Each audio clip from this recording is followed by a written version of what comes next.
Hello everybody, my name is Aceface. I just came back home from a workout and I just logged into Eve and I was pleased to see that the skilling spree is back. The skilling spree is back, guys. So this is just an event where you just kill NPCs and you get skill points. And I really like this because it's a very simple event.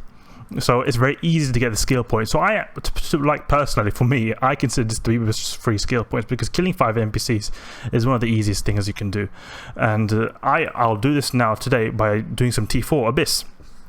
The only thing I don't particularly like about this event is for the exact thing I was saying, which is that it's very easy. It's not at all challenging. So it's not massive reward. It's 10k skill points, for example, but it's not like a particularly challenging event or quest to do. So it doesn't feel like, it would be nice if it was maybe something a bit more challenging. For example, I don't know, complete 3 Abyss sites, or I don't know, complete a DED site, or maybe complete a Sancha, or complete a refuge site, or complete an L4 mission, something like that. A little bit more, somewhat meat on the bones rather than just the generic kill 5 NPCs.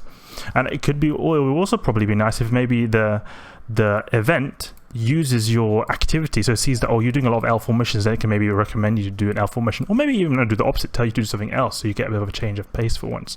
That could be a way to encourage players to do a few different things in the game. So the skilling spree, I think the skilling spree has existed 2 times before, and this is now the 3rd time I think that the skilling spree has existed. And I was associated a lot with Triglavians, like you were saying, to repel the defender. So initially it was like kind of encouraged that you kill NPCs, and those NPCs would be then the Triglavians that you kill. But it really doesn't matter. It could be any NPC at all. Something I've noticed that's a bit unique though with this skilling spree event is that it seems like we're getting a bit less skill points per kill. For example, on my ults, I've got a couple of 2 planetary interaction ults. And those guys, they also got skilling spree skills. Like each character gets a random skill, so it's random skilling spree mission. So it doesn't have, they're not all the same. They can be different. And in this case, I got kill 5 NPCs, and the 5 NPCs used to give you the ability, or like I think it was 25k skill points. Now it's only giving me 10k. And on my ults, they had just the kill 1 NPC mission, and they and it only gave them 2.5k skill points. It used to give 1 NPC used to give 5k skill points. So they basically half the amount of SP reward you get per NPC kill, which, I mean, honestly, doesn't really matter because the killing of the NPCs is just so simple. Look, I could even, if I want, kill these Gila swarmers, I think, but it doesn't matter. It's just not even worth our time to do that. But it seems like this time they're giving me a bit less skill points, and personally speaking, I mean, I kind of understand why they do it, because it's just so easy. So they don't want to give skill points out too much, or too many skill points out like this, because they're almost giving them out for free, and it's gonna probably devalue skill points, make it feel like people's efforts to get skill points are devalued, and it'll make skill points a bit too easy. Like skill points kind of, the way it feels like, at least I'm getting from CCP, is that skill points are kind of intended to be like feel very very valuable, like really valuable, and when they're given out really easily for free, or almost for free, then it can make them feel less valuable. And maybe they also want to like play around with the skill injector prices. So you can see that we got just the skill points like that, and we get a new, and also the thing is with the skilling spree, you get a new challenge every day, so it kind of encourages you to log in as well. So there's always something to do when you log in. I mean, it's not an really particularly engaging activity, but it's at least something to do in the game. So it's kind of cool in that regard. So you can see here, I'm training right now Minotaur Destroyer. I'll just put a little bit of the, actually I'll put the skill point, because I got these skills which have attributes that I do not have a good attributes for.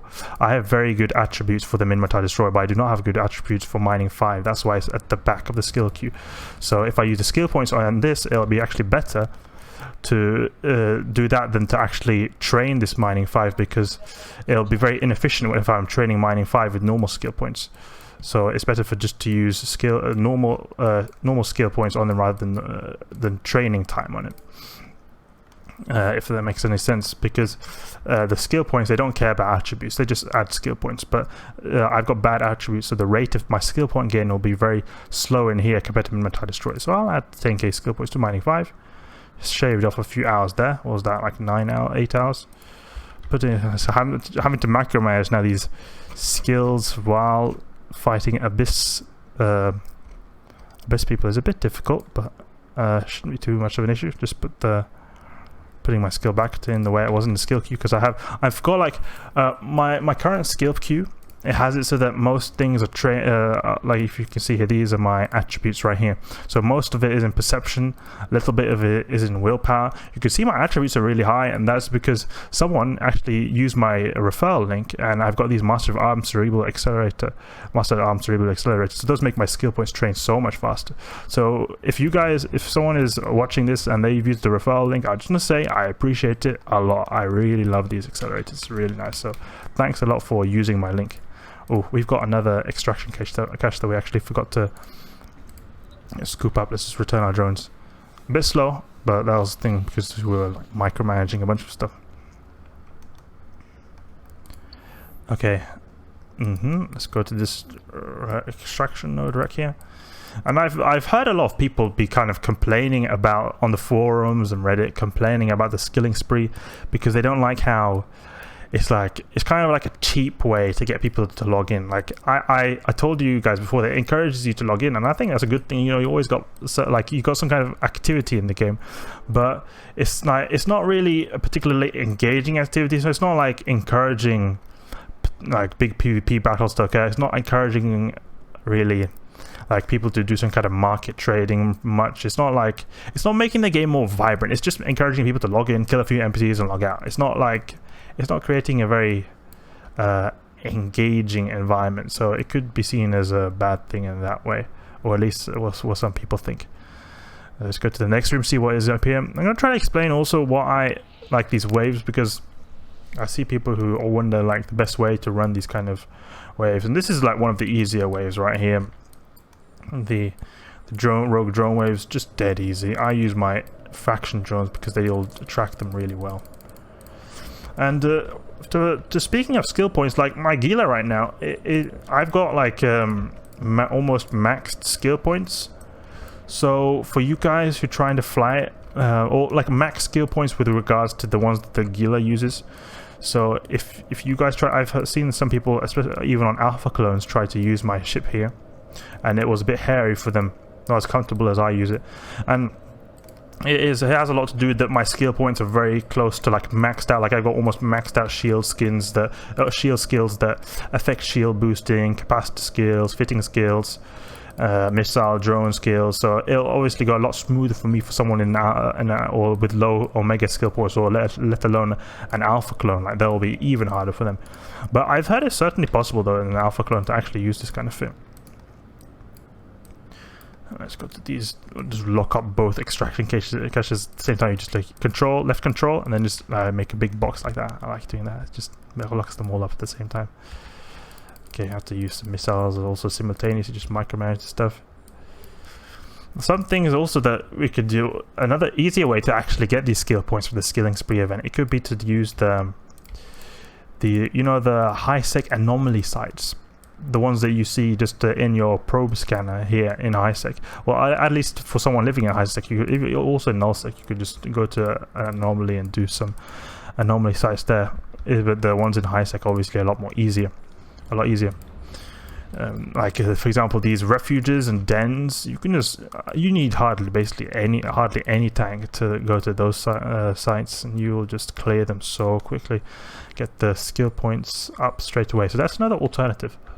It's actually something I've been considering using as well. I've been considering using or doing some more HiSec exploration. It's a long time since I did it,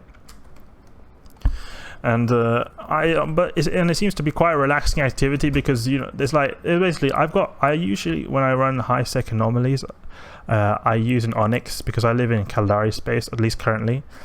So it's Garistas I'm fighting, and the Onyx has a really good bonus to kinetic damage or kinetic resistances, and Garistas do kinetic damage, so I'll be able to resist them really. It will be very easy for me to get a good tank up and running against the Garistas. So I usually use an Onyx, and it works so smoothly. Like there's basically nothing. Even the not the Sancha Vigil, the Garista's Vigil, which is because that's the one I find here. And if you're in Sancha space, you'll find Sancha Vigil. But the Garista's Vigil, as far as I know, that's the high sec site, which does the most. You need the most amount of tank, and I even then have no problem. I can even do the 5 out of 10s even, and it has absolutely no problem tanking. So it's a very relaxing activity. You have these heavy missiles, and I just go to town, and it'll be a very good way on to very good alternative. And I might even do that at some point to get these skilling spree events down and done. We've got a lot of null charges here. These guys will newt you, but it doesn't really matter. There's only null charges. They don't newt that hard. The ones that newt the hardest are the Triglavians, so you don't have to worry too much about newts. You've got a null warp and an entangler here that will web and scramble me, but they're very far away, and by the time they get close, they're probably going to be dead anyway. You can see here we're chewing through them so quickly. Go kill this guy. Go to the buy adaptive cache, and you can see they're unlocking now, so they're going to shoot my drone. So I'll probably, after these two are down, we're going to want to shoot the yellow boxed ones, because they're shooting my drones, and they're actually really far away, so that I can't even really use my drone control range. I'm unable to use a drone link augment on my current fit I'm using. I remember when I was an alpha clone, then it was like with the alpha clone skills, you can max get like a 40 kilometer drone control range. So it was like without any drone link augmented, so bad. Like I have just under 60. I think it's 57. Let's see now. We've got it somewhere here. Let's orbit the transfer conduit. 57 kilometer range, yeah. That's almost 60 kilometers. As an alpha clone, with one standard drone link augmenter 1, I would have a drone control range of 60 kilometers. So that's all basically. I basically get a drone link augmenter for free when having good skills, and that's a really good reason. Like there's all these perks of being Omega. You can not only to tank more, you do more damage, but you also have better drone control range. Drones are beefed up in every kind of way. So that's why it's very good to be an Omega clone when you're doing Abyss sites. And honestly, it is probably an optimal thing actually to be Omega, to do Abyss sites, because you'll be able to do them so much faster and pay the subscription quite easily as well, with how much you earn from these Abyss sites. You can earn really crazy amounts of money. Look there, 2.3k damage, so much. That was a lot of damage right there. But I used to have a shield boost amplifier instead of this second multi-spectrum shield hardener, but I replaced it so that I could have a bit more buffer, so that when I get these wrecking shots like you saw now, it just takes half my shield instead of like 75% of it. So that's a really good reason to use dual multi-spectrum shield hardeners, because otherwise these wrecking shots from Charybdis can do crazy amounts of damage, especially if you're already taking damage from the cruisers. That it reduces that from here to like here, then you take a wrecking shot, and if you only have one multi-spectrum, it could maybe even reduce it to 0. So that's a possibility as well. So that's it, site done, and skilling spree finished already in the first wave. So this is a really good way to do your skilling spree event. It's not the most optimal one. Probably the most optimal one will be to do the high sec anomaly sites. It'll be a lot faster and a lot safer, but I do the Abyss a lot just to earn money in general, so it's basically giving me skill points for free for doing something I anyway already do. So it's a very simple thing. So that's it for this T4 site done, site completed. How fast were we? 13 minutes, 12, or just over 12 minutes. Let's go back to Jita. Thanks for watching, guys. That's it for the skilling spree. Skilling spree is back here to get more skill points. Hope you guys enjoyed, and be sure to not miss out on skilling spree. So you guys who have not played in a while, definitely log in and at least kill a few NPCs to get some skill points. Thanks for watching. Hope you enjoyed, and I'll catch you guys later.